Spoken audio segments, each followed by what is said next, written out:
Hello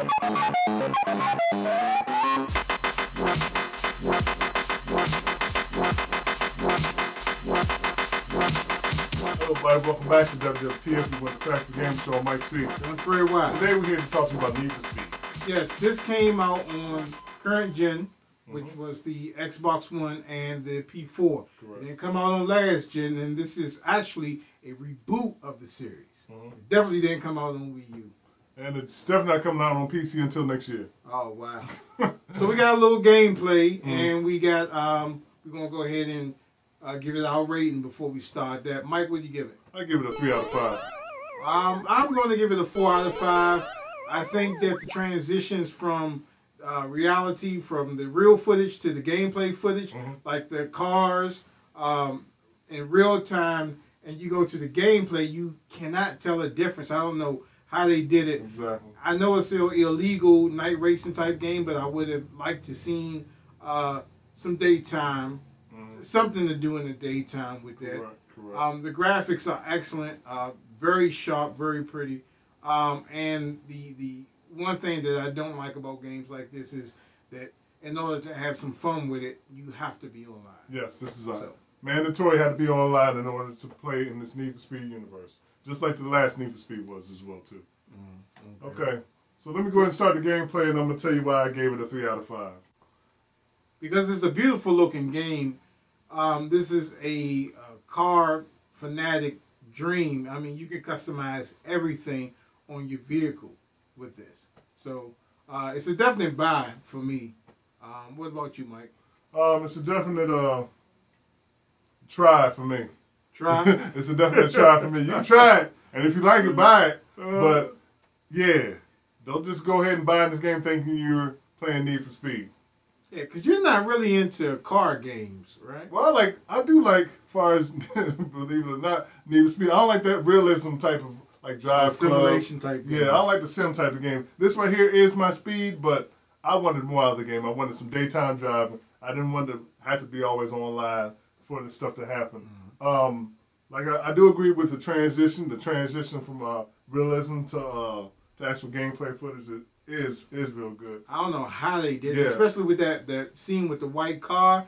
I'm thinking when I saw the video, I was like, okay, did it go to the gameplay? And then I pushed the controller, and then it started moving. I'm like, wow, I didn't see any type of load time in there or anything. It is very smooth like that. Some of the characters, as far as getting into this, is over the top. But as far as the game, you can look at the car and it looks just beautiful. This is a tweaker's dream right here, a tuner's dream. You can do everything as far as handling, tire pressure. You can raise it, lower it. You can put less traction, more tire pressure, less tire pressure, steering range. You can just make a car strictly as far as grip or as far as drift. So you can do a lot of stuff to the car. Of course, as always, you can do your engine, different type of system, fuel, force induction, electrical system, ignition. It's giving you all the options, all the bells and whistles to customize the car any way you like it. As far as the graphics, you can expand it, contract it, you can stretch it this way, that way. You can do a lot of stuff. They gave you a whole palette of stuff to choose from. So let's go ahead and go to... Let's hit the streets. Let's hit the streets. Get out of this... Actually, the garage. My other little pet peeve on it is that there's only one garage in this game.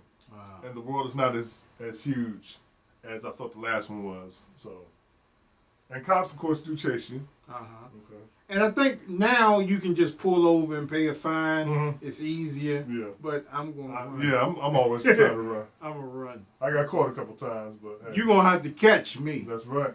Catch the pay. But like this transition right here, which is cool. And look at the detail, the streets. Now, it's kind of wet outside. It looks like it just got finished raining. But look at the street. Look at the detail. Look at the shadowing, the mirroring. It's a beautiful game. It looks like you have a camera outside your window up while you're up there driving. It just looks awesome. Yeah, like your little GoPro. Okay, and how do you find people in this game to play with, Mike? Well, actually, you go to the map. The thing I don't like about it is, as far as when you go to the map, your car is still running. So if you're running straight for a post or whatever, Uh-huh. you're going to keep on running for that post until your car slows down. So this is the world. Let me show you this world right fast. The world is not all that huge. Yeah. So this is your little world right here. You see, this is the whole freeway. Games like Burnout Paradise was a lot bigger. So this is your world right there. You see that? That's it. And you know, that's something that I don't like. You see all that open, available space that I'm they like, have? why don't they put something there? Come on, y'all. You know, maybe it'll be unlockable down the line, but that's just ridiculous to have all that real estate and not put nothing in there at all.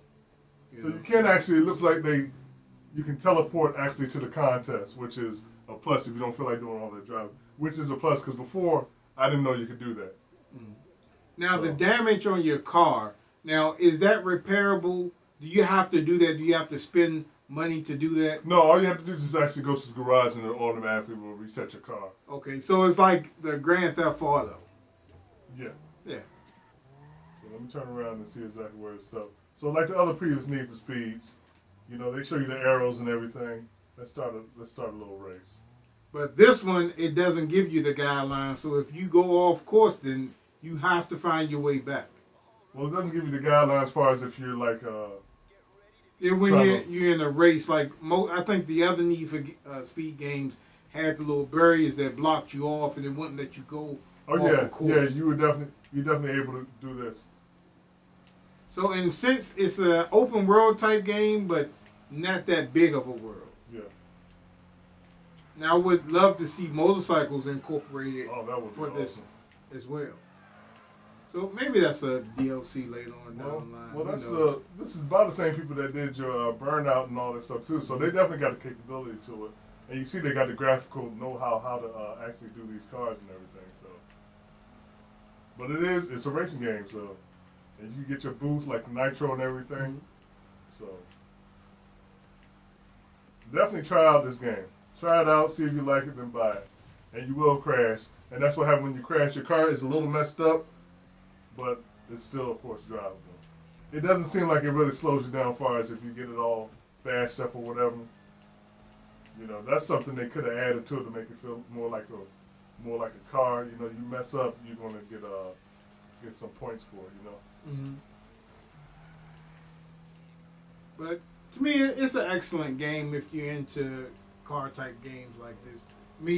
Myself, I'm more into motorcycle type games, but if they incorporate motorcycle DLC on here, that would be lovely. And speaking of DLC, do they have DLC that you have to pay for on this game, Mike? Do you know? I really, honestly, did not look at no type of DLC for this because nothing should be DLC up in the game. I think they probably got something to unlock all the cars like they have with all these car games. But as far as anything like that, I haven't really dived into it or heard anything about If I'm not mistaken, I think they said that there would be no DLC for this game. Well, that's awesome. They should keep up the trend. When you pay $60 for a game, I want the whole game. Yeah. Yeah, I think you are right because they said all DLC is going to be free or something because they had no plans for DLC. So that's a good thing. That is a good thing. So now you're racing against a live person, or is that a bot? This is still one of your bots. You're either racing Spike. Okay. That's one of the characters up in the game.